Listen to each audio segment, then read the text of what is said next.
I'm Nell Sanders, and this is Tell It Like It Is, where all things controversial are covered. This past Sunday, our Media and Communications Coordinator, Elena Fragamini, had a chance to interview the Green Party's presidential candidate, Jill Stein, at a rally at the First Churches in Northampton.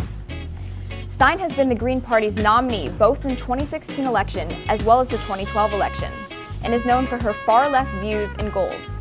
The question is, what role does Jill Stein and third parties play in this election? Libertarian Gary Johnson and Green Party candidate Jill Stein appeal to the large population of voters who are unhappy with their first two options, Hillary Clinton and Donald J. Trump. But could either Johnson or Stein actually win?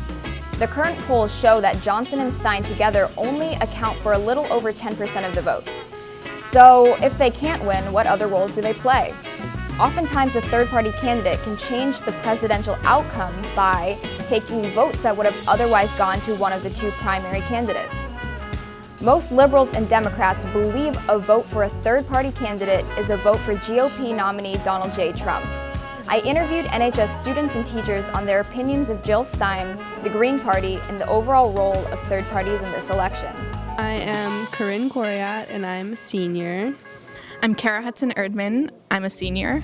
I'm Davis Bernstein, and I'm a senior. Suzanne Strauss. I teach English at Northampton High School. So we interviewed Jill Stein this past weekend, and I'm asking students on their opinions on her. What do you think about her and the Green Party? Well, honestly, I'm not a big fan. I think we kind of missed our chance for a progressive like Jill Stein when Bernie Sanders lost the race. It's way too late to change something now. It should have happened months ago, so now I'm supporting the Democratic nominee.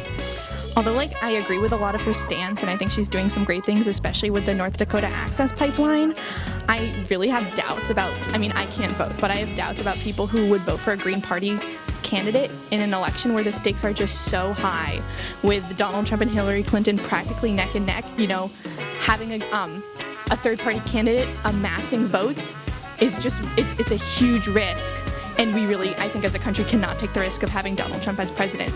I don't know much about Jill Stein, what she stands for. I know about the Green Party, but I would say that I think the election's pretty important, and I would, at this particular moment in time, I think any vote that goes for Jill Stein is probably taking a vote away from the Democratic candidate. I have a lot of interest in the Green Party just from their political views. I think that it's really important that one of their focal issues is climate change, which has definitely not gotten as much attention as it should have during our, typical Republican-Democrat election cycle.